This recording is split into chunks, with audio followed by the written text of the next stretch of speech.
Hi everyone, आज के video में आपका स्वागत है। आज के वीडियो में मैं आपके साथ काफ़ी सारी इन्वेस्टमेंट अपॉर्चुनिटीज़ डिस्कस करने वाला हूं, क्योंकि आपने खुद नोटिस करा होगा कि मार्केट कभी गिरता है कभी चढ़ता है एंड काफ़ी सारे ब्लू चिप स्टॉक्स अभी डिस्काउंट पे हैं। तो क्या आपको इनमें इन्वेस्ट करना चाहिए या अभी थोड़ा और पेशेंटली वेट करना चाहिए? तो इससे रिलेटेड कंप्लीट चर्चा मैं आपके साथ करने वाला हूँ, स्पेसिफिक स्टॉक्स को पिक करके। अब इससे पहले कि मैं वीडियो शुरू करूं, मैं एक इंपॉर्टेंट मैक्रो पॉइंट आपके साथ डिस्कस करना चाहूंगा।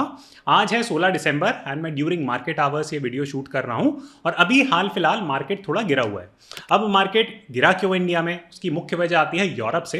एंड ये वहां की जो सेंट्रल बैंक की प्रेसिडेंट है, उनका नाम है Christina Lagarde. And Christina Lagarde का एक स्टेटमेंट आया एंड उन्होंने ये बात कही कि देखो कि जो यूएस में इन्फ्लेशन रिलेटेड प्रॉब्लम है वो काफी हद तक कम हो चुकी है। वहां का जो सेंट्रल बैंक है उसने इंटरेस्ट रेट बहुत तेजी से बढ़ाया और थोड़ी सी वो इन्फ्लेशन रिलेटेड प्रॉब्लम जो थी उसको कम कर दिया। लेकिन यूरोप में जो इन्फ्लेशन है वो काफी डिफरेंट है अमेरिका से रिलेटेड, जिस वजह से यूरोप में इन्फ्लेशन हुआ है यूएस के कंपैरिजन में वो बहुत डिफरेंट है। एंड आगे चल के 2023 की शुरुआत के आसपास इन्फ्लेशन यूरोप में पीक करेगा, तो ये थोड़ी सी प्रॉब्लमैटिक सिनेरियो बन जाता है। तो इसलिए एज अ प्रिकॉशनरी स्टेप जो वहां का सेंट्रल बैंक है उसने इंटरेस्ट रेट काफी तेजी से बढ़ा दिए हैं और उसने इंडिकेशन दिया है कि आगे चल के भी वो इंटरेस्ट रेट बहुत ज्यादा तेज गति से बढ़ाएंगे। तो वहां पे मार्केट थोड़ा सा डरा हुआ है, इसलिए मार्केट में क्रैश आ गया है। यूएस के मार्केट में भी क्रैश आया है यूरोप की वजह से ही। एंड इंडिया का मार्केट भी अभी थोड़ा सा सॉफ्ट है और थोड़ा सा नीचे जा रहा है बिकॉज ऑफ यूरोपियन कंस्ट्रेंट्स। लेकिन भारत के मार्केट में अभी हाल फिलहाल ऐसा कुछ नहीं है कि कोई मेजर प्रॉब्लम आ रही है, या यूएस के मार्केट में अभी हाल फिलहाल ऐसा कुछ नहीं है कि कोई मेजर प्रॉब्लम आ रही है। तो इस कॉन्टेक्स्ट को ध्यान में रखते हुए चलिए चर्चा शुरू करते हैं। एंड मैं आपके साथ 6 ऑप्शंस डिस्कस करूंगा। अब क्योंकि मुझे 6 ऑप्शंस डिस्कस करने हैं तो मैं कंडेंस्ड कमेंट्री दूंगा। मैं आपको बहुत ज्यादा चीजें नहीं बता पाऊंगा हर एक स्टॉक के बारे में, लेकिन मैं आपको एक डायरेक्शन दिखा दूंगा कि आपको कैसे रिसर्च करनी है इन विभिन्न ऑप्शनों के बारे में। आप मेरी मेंबर कम्युनिटी भी ज्वाइन कर सकते हो, वो इंग्लिश चैनल पे अवेलेबल है। उसमें मैं पोस्ट लिखता हूं एंड काफी तेज मार्केट अपडेट्स देता हूं डेली बेसिस पे, तो आप वो चेक कर सकते हो। अगर आपको यूजफुल लगती है तो वहां पे मैं कंसेप्चुअली चीजें बताता हूं। तो सबसे पहला स्टॉक जो हम डिस्कस करेंगे वो है एशियन पेंट्स एंड ये मेरे हिसाब से एक अच्छे लेवल पे एग्जिस्ट करता है। तो पहले मैं आपको इसकी थोड़ी प्राइसिंग हिस्ट्री दिखा दूं कि ये गिरा क्यों था और अभी हाल फिलहाल इसकी सिचुएशन क्या है। तो चलिए मैं आपको चार्ट पे ले चलता हूं। तो सबसे पहला नोट डाउन करने वाला पॉइंट आता है कि अपनी पीक से कितना गिरा था। तो आप देख सकते हो कि ये करीब करीब 29% तक करेक्ट कर गया था। अब इसकी बहुत सारी वजह थी, लेकिन उसमें से मेजर वजह जो थी वो थी ऑयल प्राइस राइज। तो पिछले साल ऑयल की कीमतें बहुत ज्यादा तेजी से बढ़ी थी। इनफैक्ट जो यूरोप का रिसेशन चल रहा है और जो इन्फ्लेशनरी कंसर्न्स यूरोप में है वो किस लिए है, क्योंकि ऑयल की प्राइस बहुत ज्यादा बढ़ गई है। वहां पे फ्यूल की प्राइसेस, इलेक्ट्रिसिटी की प्राइसेस बहुत ज्यादा बढ़ी हुई हैं, अभी भी बढ़ी हुई हैं और वो इन्फ्लेशन को कंट्रीब्यूट कर रही हैं। अब एशियन पेंट्स के केस में जो ऑयल प्राइसेस हैं वो एशियन पेंट्स के स्टॉक को क्यों नेगेटिवली इंपैक्ट करती हैं उसकी मैं आपको फटाफट अंडरस्टैंडिंग बता देता हूं। तो यहां पे समझने वाला पॉइंट ये है कि जो क्रूड ऑयल होता है उसको प्रोसेस करके पेंट्स बनते हैं और इसको बोलते हैं input cost for the firm. Input cost का मतलब है कि किस प्राइस पे जो है एशियन पेंट्स माल उठाता है, उसको प्रोसेस करता है एंड फाइनली पेंट बनाता है जिसको वो बेचता है एंड उसके थ्रू पैसे कमाता है। तो अगर कच्चे तेल की कीमतें बढ़ रही हैं तो एशियन पेंट्स जैसी कंपनी के ऊपर कॉस्ट बहुत ज्यादा बढ़ जाएगी और ऐसा ही कुछ हुआ था एंड ये मुख्य वजह थी इस मैसिव प्राइस ड्रॉप के लिए। तो ये इंपॉर्टेंट पॉइंट समझना इसलिए इंपॉर्टेंट हो जाता है क्योंकि जो तेल की कीमतें थी अब वो वापस कंट्रोल में आ रही हैं। यहाँ पे आप चार्ट देख सकते हो और आप नोटिस करोगे कि तेल की कीमतें नीचे जाती जा रही हैं एंड जो पुराना बेसलाइन लेवल था जो करीब करीब इस जोन को आप मान सकते हो इसके आसपास आती जा रही हैं।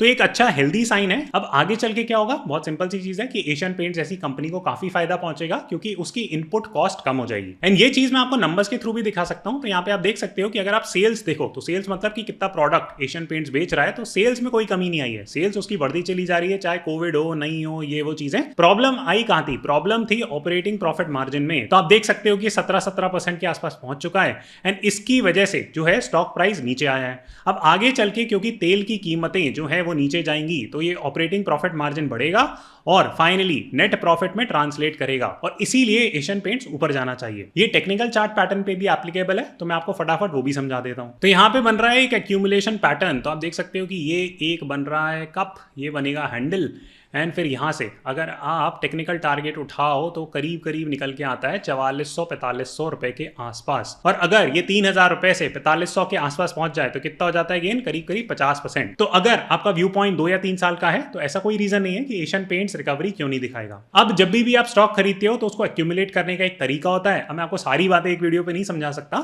लेकिन मैं आपको हाल फिलहाल ये बताना चाहता हूं कि एशियन पेंट्स एक अच्छे लेवल पे है, इसमें एक्यूमुलेशन चल रहा है, धीरे धीरे लोग एक्यूमुलेट कर रहे हैं स्टॉक को, कोई सेल्स प्रॉब्लम प्रॉब्लम नहीं है, ऑपरेटिंग प्रॉफिट मार्जिन की प्रॉब्लम थी वो भी चली जाएगी, तो ऐसी कोई मेजर समस्या नहीं लगती।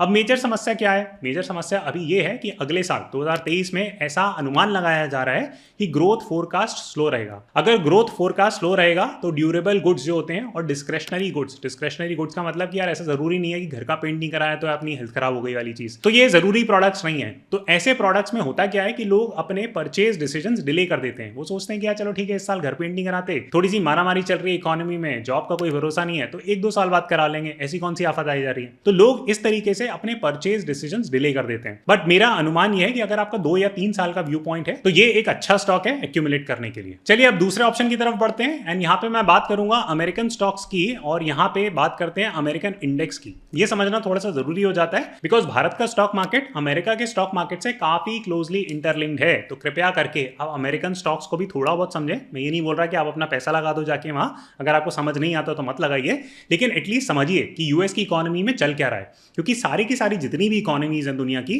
वो एक तरीके से यूएस पे डिपेंड करती हैं। ऐसा क्यों? सिंपली बिकॉज अधिकतर करेंसीज यूएस डॉलर पे डिपेंडेंट हैं, तो इसलिए हमें थोड़ी बहुत समझ होना यूएस इकोनॉमी की अनिवार्य है। तो इस कॉन्टेक्स्ट में मैं आपके साथ यूएस का ब्रॉड स्टॉक मार्केट डिस्कस करता हूं। एंड यूएस में 2 तरीके के ब्रॉड इंडेक्सेस होते हैं, जैसे नास्डैक एक इंडेक्स हो गया और दूसरा हो गया S&P 500। जैसे भारत में क्या होता है, भारत में होता है सेंसेक्स और निफ्टी 50, 2 हमारे इंडेक्स हैं। अब भारत में आप नोटिस करोगे, यहाँ पे मैं चार्ट डाल देता हूं, आप देखोगे कि निफ्टी जो है वो ऑलमोस्ट ऑल टाइम हाई पे है। इनफैक्ट उसने ब्रेकआउट दिया था इस ट्रेंड लाइन को ब्रेक करते हुए और ऊपर पहुंच गया था और वापस आ रहा है थोड़ा बहुत। लेकिन अगर आप नास्डैक को ऑब्जर्व करोगे तो आप देखोगे कि अभी ये 14% डिस्काउंट पे चल रहा है अपने पीक से। तो ये एक अच्छा खासा फॉल है ब्रॉड मार्केट में इन्वेस्ट करने के लिए। मैंने कम्युनिटी पोस्ट भी काफी सारे किए थे कि मैं बल्क पोजीशन ले रहा हूं नास्डैक में, एंड इनफैक्ट मैं यहां से एग्रीगेट करना मैंने शुरू किया था कहीं, एंड मुझे काफी कॉन्फिडेंस है कि ये जो 14% का लॉस आप टॉप से देख रहे हो ये काफी अच्छी तरीके से रिकवर कर जाएगा और इसमें काफी फास्ट रिकवरी आएगी। क्योंकि यूएस में जो मेजर प्रॉब्लम चल रही है वो चल रही है इन्फ्लेशन की, ना कि स्लो ग्रोथ की। यूएस फास्ट ग्रोथ इकोनॉमी है ही नहीं।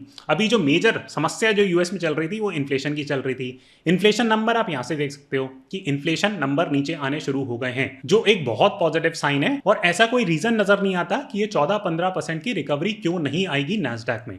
अब इसका टाइम होराइजन में क्या दे सकता हूं, मेरे हिसाब से 1-8 साल लगना चाहिए। अगर कोई मेजर इशू नहीं हुआ इकोनॉमी में तो ये बहुत स्ट्रॉन्ग चांस है कि आप यहां से 14% रिटर्न गारंटीड बना लोगे। अब आप बोलोगे कि यूएस के इंडेक्स में कैसे इन्वेस्ट करें, आसान होता है करना, सेफ होता है? हाँ बिल्कुल सेफ होता है, कोई ऐसा इशू नहीं है, बिल्कुल रेगुलेटेड इंडस्ट्री है ये। एंड आपके पास 2 इन्वेस्टमेंट ऑप्शन है। पहला ऑप्शन ये कि आप इंडियन म्यूचुअल फंड्स के थ्रू यूएस के स्टॉक मार्केट में इन्वेस्ट कर दो। फॉर एग्जांपल आपके पास अगर कॉइन बाय ज़ीरोधा करके ऐप है एंड वहां पे जाके आप नास्डैक फंड टाइप करो और वहां से आप खरीद लो। दूसरा ऑप्शन ये है कि आप वेस्टेड जैसा ऑप्शन एग्जीक्यूट कर सकते हो। वेस्टेड भी काफी सेफ है, यूएस एसईसी द्वारा रेगुलेटेड है। अब नेचुरल सवाल आता है कि यार इन दोनों में से बेटर ऑप्शन क्या है, तो मेरे हिसाब से वेस्टेड बेटर है, सिंपली बिकॉज आपके कमीशन थोड़े ज्यादा बच जाते हैं। मैं आपको डिस्क्रिप्शन और कमेंट बॉक्स में बता भी देता हूं कि आप जाके वेस्टेड के थ्रू कैसे इन्वेस्ट कर सकते हो। मैं एक स्टेप बाय स्टेप प्रोसेस लिख दूंगा। चलिए अब बढ़ते हैं तीसरे ऑप्शन की तरफ, एंड वो है बजाज फाइनेंस। तो सबको पता है कि बजाज फाइनेंस बहुत तुर्रम खां स्टॉक है एंड बहुत तेजी से बढ़ता है, इसकी सेल्स बहुत अच्छी है, प्रॉफिट्स बहुत अच्छे हैं, सेल्स कंपाउंडिंग, प्रॉफिट कंपाउंडिंग बहुत तगड़ी रही है,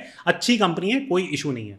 बजाज फाइनेंस करती क्या है, बहुत सिंपल भाषा में कंज्यूमर लोन्स देती है। तो इंडस्ट्री ऐसी है जो पिकअप कर रही है, क्योंकि भारत में लोगों को लोन लेने की लत लगती चली जा रही है। जैसे लोग ड्रीम 11 पे टीम बना बना के खेलते रहते हैं, वैसे लोगों को लोन लेने की लत लगती चली जा रही है। एंड ये कंपनियां हाथ धो के पीछे पड़ गई कि भाई साहब बहन जी आप लोन ले लो, बस कुछ किसी भी चीज के लिए आप लोन ले लो। आपको पेन खरीदना है लोन ले लो, आपको गाड़ी खरीदनी है लोन ले लो, आपको फलाना ढीम का घोड़ा खरीदना है आप लोन ले लो, एंड आपको लोन दिला के मानेंगे वो। तो मुझे नहीं लगता कि इस बिजनेस में किसी भी तरीके का स्लो डाउन आने वाला है। एंड बजाज फाइनेंस एक गोल्ड स्टैंडर्ड कंपनी है। मैं गोल्ड स्टैंडर्ड क्यों बोल रहा हूं, क्योंकि ये लोन बहुत सेफली मैनेज करते हैं। जो भी लोन दिए जाते हैं, ऐसा नहीं कि इन्हें विजय माल्या को करोड़ों लाखों अरबों का लोन टिका दिया कि भाई भाग जाओ विजय माल्या। ये छोटे छोटे लोगों को लोन देते हैं एंड इनका लोन मैनेजमेंट प्रोसेस अच्छा रहा है, इसलिए कंपनी ने इतना ग्रो करा है। अब स्टॉक पॉइंट ऑफ व्यू से प्रॉब्लम बजाज फाइनेंस में ये आती है कि अधिकतर लोग समझते रहते हैं कि यार ये तो स्टॉक बढ़ता ही चला जाता है, मुझे खरीदने का कभी मौका ही नहीं मिलता, ये ओवर वैल्यूड है। आप जाके किसी से कभी भी बात करोगे वो यही बोलेगा कि बजाज फाइनेंस ओवर वैल्यूड है। अब ओवर वैल्यूड है स्टॉक की अंडर वैल्यूड है स्टॉक, वो अपने आप में एक बहुत बड़ा और डेंस टॉपिक है। तो मैं आपको थोड़ा सा क्लैरिफाई कर देता हूं, एटलीस्ट आपको कुछ बेसिक आइडिया लग जाएगा। तो मैंने यहाँ पे ट्रेंड लाइन बना दी है। अब ये ट्रेंड लाइन बहुत इंपॉर्टेंट कॉन्सेप्ट होता है एक तरीके से। एंड यहाँ पे आप देख सकते हो कि यहाँ पे एक चैनल है, तो स्टॉक ऊपर गया, इस ट्रेंड लाइन को टच करा, ये नीचे आ गया, फिर ऊपर गया, फिर ये नीचे आ गया, फिर ये ऊपर गया, फिर ये नीचे आ गया। अब ये ऊपर गया, इसने ब्रेकआउट दिया, फिर ये वापस अब इसके अराउंड ही डांस कर रहा है। तो अब संभावना क्या है, अब 2 संभावना है। एक तो ये कि ये नीचे आ जाए वापस इसी जोन में, वापस आए, कहीं जाके टच करे, वापस ऊपर जाए एंड ऑल दैट। ये तो हो गई चैनल फॉलोइंग स्ट्रैटेजी। तो ये तो हो गया ऑप्शन 1। और ऑप्शन 2 क्या है, मैं इसको दूसरे कलर से हाईलाइट कर देता हूँ, रेड से कर देता हूँ। तो यहाँ पे क्या होगा कि ब्रेकआउट होगा और फिर ये एक नया जोन बना लेगा। ऐसे तरीके का कोई नई ट्रेंड लाइन बन सकती है, यहाँ पे जाके थोड़ा बहुत डांस करेगा एंड फिर ये ऊपर इस तरीके से बढ़ेगा। तो ये 2 ऑप्शंस हैं एंड आपको दोनों ऑप्शंस के लिए प्रिपेयर्ड रहना चाहिए। तो मैं क्या कर रहा हूं, मैं आपको फटाफट समझा देता हूं। तो पहली चीज तो ये कि अगर ये स्टॉक ब्रेकआउट देता है, ब्रेकआउट देने का मतलब क्या होता है मैं आपको फटाफट एक्सप्लेन कर दूं कि मान लीजिए ये ऊपर गया यहां पे कहीं एंड फिर ये लेवल सस्टेन कर गया, कि ऐसा थोड़े बहुत इसने डांस किया एंड फिर ये ऊपर जाना शुरू कर दिया, तो आप इस स्टॉक को यहां पे खरीद लो। तो यहां पे आपकी असम्पशन क्या है, आपकी असम्पशन ये है कि ये ऑप्शन 2 फॉलो होगा कि ब्रेकआउट हो चुका है और अब स्टॉक आगे बढ़ेगा। दूसरा ऑप्शन क्या है कि यार अगर ये गिर गया तो फिर अगर ये इस जोन में 50% से नीचे पे चला जाता है, ये आप मान लो ये टॉप 50% ऑफ दिस चैनल है एंड ये बॉटम 50% ऑफ दिस चैनल है, अगर यहां पे आपको मिल जाता है तो ये बल्क बाइंग जोन हो गया एंड यहां पे ये एक्यूमुलेशन जोन हो गया। तो अगर ब्रेकआउट होता है तो आप थोड़ा थोड़ा करके एक्यूमुलेट करो एंड अगर ये स्टॉक गिर जाता है किसी भी वजह से तो आप इस स्टॉक को यहां पे एक्यूमुलेट करो। तो ये तो हो गई खरीदने की स्ट्रैटेजी। हर एक स्टॉक में अलग अलग स्ट्रैटेजी लगती है, मैंने आपको अपनी स्ट्रैटेजी रिवील कर दी है, ये मैंने बहुत बैक टेस्टिंग से डेवलप करी है। अगर आपको अच्छी लगी हो तो आप लाइक बटन जरूर दबा देना। अब मैं आपके साथ कुछ इंपॉर्टेंट रिस्क डिस्कस कर लूं। सबसे पहली इंपॉर्टेंट रिस्क ये आती है कि बजाज फाइनेंस है एक ग्रोथ स्टॉक। ग्रोथ स्टॉक का मतलब क्या होता है, ग्रोथ स्टॉक मतलब जैसे फाइनेंस के स्टॉक्स हो गए, टेक के स्टॉक्स हो गए, ये सारे हो गए ग्रोथ स्टॉक्स। अब इसमें समस्या ये आती है कि स्लो ग्रोइंग वर्ल्ड में, जैसे 2023 में अनुमान लगाया जा रहा है कि यार जो है ना इकोनॉमी वो बहुत ज़्यादा ग्रो नहीं करेगी, तो ऐसी सिचुएशन में ये जो ग्रोथ स्टॉक्स होते हैं वो सबसे ज़्यादा सफ़र करते हैं। तो ये एक इंपॉर्टेंट प्रॉब्लमैटिक एरिया है स्टॉक के लिए और बहुत अच्छा चांस बन जाता है कि ये स्टॉक ब्रेकडाउन देगा अगर जीडीपी के नंबर इंप्रूव नहीं हुए तो ये हो गई थोड़ी डरने वाली बात।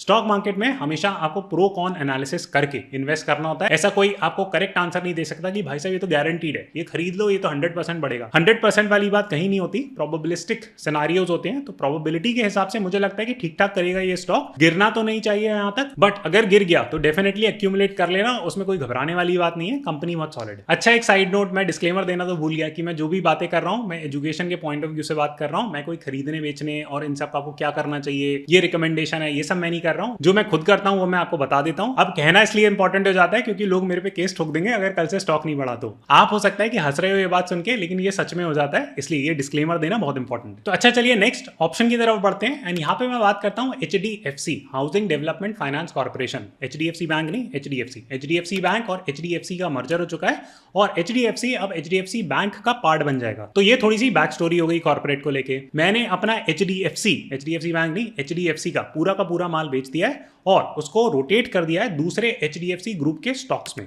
अब मैंने ऐसा क्यों किया मैं आपको रैशनल समझा देता हूं। तो सबसे पहला पॉइंट हो जाता है कि HDFC जो है वो है कंग्लोमरेट। कंग्लोमरेट का मतलब कि इसके अंदर बहुत सारे बिजनेसेस आते हैं, जैसे HDFC लाइफ, HDFC AMC वगैरह वगैरह। जो HDFC का खुद का बिजनेस है वो है हाउसिंग लोन देने का बिजनेस। तो अब सवाल आता है कि अपने अपने HDFC के स्टॉक्स क्यों बेच दिए। उसकी सिंपल सी वजह यह है कि मेरा ऑलरेडी ओवर एक्सपोजर हो चुका है। जैसे HDFC AMC मेरे पास भर के है, HDFC लाइफ मेरे पास बहुत सारा है, HDFC बैंक बहुत सारा है, तो मैं बहुत ज़्यादा एक्सपोजर HDFC ग्रुप पे लेना नहीं चाहता। तो ये तो हो गई पहली मुख्य वजह। अब दूसरी मुख्य वजह हो गई कि जो HDFC का कोर बिजनेस है वो है हाउसिंग लोन देने का बिजनेस। अब मुझे परेशानी ये लग रही है कि HDFC इस समय अपने दूसरे ग्रोथ एरिया पे फोकस कर रहा है। फॉर एग्जाम्पल उसका बैंकिंग का बिजनेस काफी सॉलिड है, HDFC लाइफ का बिजनेस काफी उभर रहा है, लेकिन जो HDFC का कोर बिजनेस है वो हो गया थोड़ा सा लो ग्रोथ बिजनेस। अब दूसरी वजह यह है कि मेरे पास बहुत बड़ा पोर्टफोलियो स्मॉल फाइनेंस बैंक का है। For example AU small finance bank है, उज्जीवन स्मॉल फाइनेंस बैंक है वगैरह वगैरह। इस तरीके के स्टॉक्स मेरे पास ऑलरेडी काफी सारी मात्रा में है। अब ये सारे बैंक्स भी हाउसिंग फाइनेंस लोन्स दे रहे हैं, तो इसलिए मैं HDFC पे अपना एक्सपोजर कम कर रहा हूं। अब आपका नेचुरल सवाल आएगा कि यार मेरे पास भी HDFC का स्टॉक है, मैं भी बेच दूं। अब मुझे नहीं पता वो बात आपको बेचनी चाहिए नहीं बेचनी चाहिए। मैं सिंपल पॉइंट ये कन्वे करना चाहता हूं कि आगे चल के HDFC ग्रुप में मुझे पर्सनली ज्यादा ग्रोथ दिख रही है। HDFC बैंक में HDFC AMC एक अच्छे खासे लेवल पे है, HDFC लाइफ एक अच्छे खासे लेवल पे है, तो ये मुझे ज्यादा बेटर ग्रोथ स्टॉक्स दिख रहे हैं। अब एक छोटा सा टेक्निकल पॉइंट और आता है HDFC को लेके, वो मैं आपको समझा देता हूं। तो अभी HDFC ने डेट मार्केट से एग्जिट कर दिया। अब डेट मार्केट से एग्जिट करने का मतलब कि जो HDFC है वो एक काफी सारा पैसा बोरो करता था डेट मार्केट से, क्योंकि उसको क्या देने होते थे, जैसे मान लो आपको लोन लेना है HDFC के थ्रू, तो आप जाओगे, आपको HDFC लोन देगा, लेकिन उसको पैसा कहीं से मिलता तो होगा, तो कहां से मिलता था? तो वो डेट मार्केट से बोरो करता था। तो अभी हाल फिलहाल उसने बहुत ज्यादा पैसा डेट मार्केट से रेज नहीं करा है। अब ऐसा क्यों किया है मैं वहां पे नहीं जाऊंगा, वरना बहुत ज्यादा डिटेल हो जाएगी वीडियो। लेकिन मैं आपको सिर्फ ये कहना चाहता हूं कि अभी उसके पास बहुत ज्यादा पैसा नहीं है जो उसने डेट मार्केट से रेज किया है, तो इसलिए एटलीस्ट 1 साल तक ये बिजनेस थोड़ा सा ज्यादा सफर कर सकता है, क्योंकि उनके पास पैसा नहीं है जो उन्होंने डेट मार्केट से रेज करा है।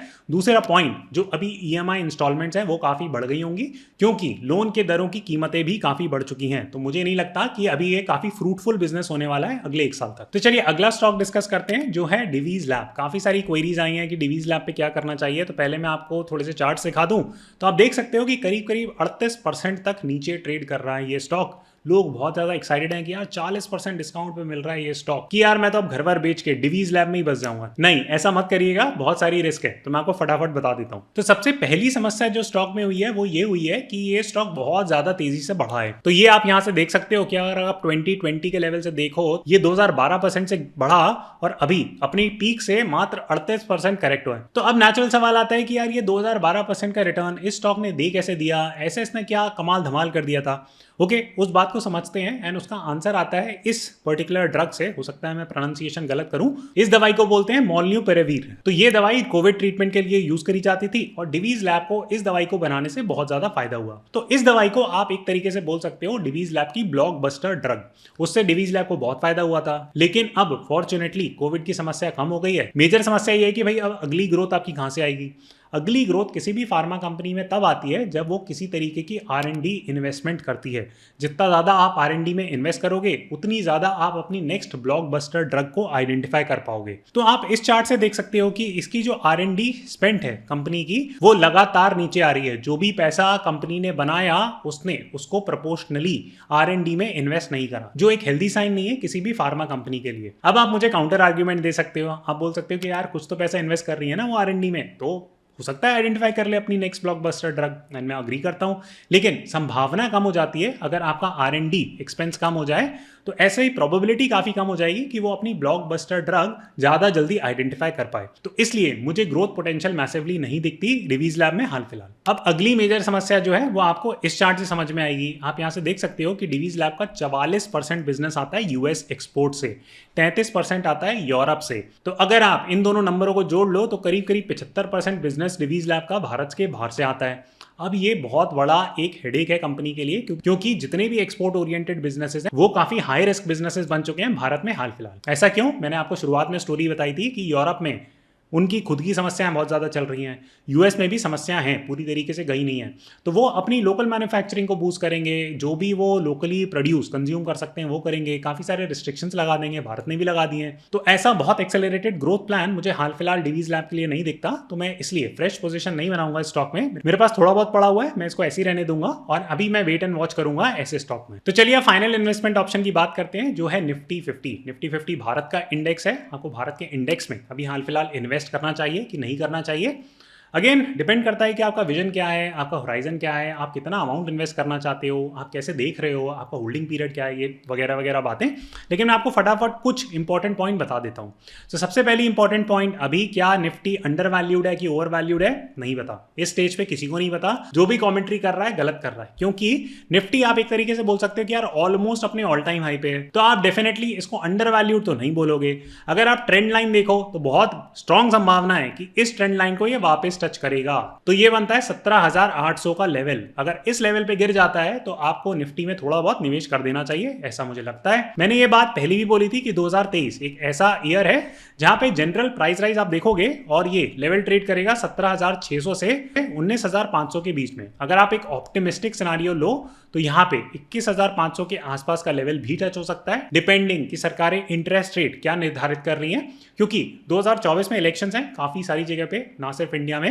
तो उस टाइम पे मुझे ऐसा लगता है कि 2023 एक बहुत चैलेंजिंग ईयर है। लेकिन सरकारें स्टॉक मार्केट को क्रश तो बिल्कुल नहीं होने देंगी। कंप्लीट कंट्रोल स्टॉक मार्केट का सरकारों के पास होता है। अगर वो इंटरेस्ट रेट गिरा दें तो फटाफट स्टॉक मार्केट ऊपर बढ़ जाएगा, अगर वो इंटरेस्ट रेट बढ़ा दें तो स्टॉक मार्केट नीचे गिर जाएगा। तो वो इंटरेस्ट रेट के साथ खेलते रहेंगे। एंड मुझे ऐसा लगता है कि जनरल लेवल रखेंगे 17,600 से 19,500 और एक ऑप्टिमिस्टिक लेवल हो सकता है साल के अंत में आए 2023 में, जहां पे वो इंटरेस्ट रेट इतना कट कर देंगे जहां पे स्टॉक मार्केट 21,500 के आसपास भी पहुंच सकता है, क्योंकि 2024 में वो थोड़ा सा ऑप्टिमिज्म बनाना चाहेंगे। तो मैं क्या कर रहा हूं, क्या मैं बल्क पोजीशन बना रहा हूं निफ्टी में? मैं नहीं बना रहा हूं, क्योंकि मैंने ऑलरेडी काफी ज्यादा बल्क पोजीशन बना ली थी 15,000 के आसपास। तो मैं अभी हाल फिलहाल कुछ खास इन्वेस्टमेंट नहीं कर रहा हूं निफ्टी में।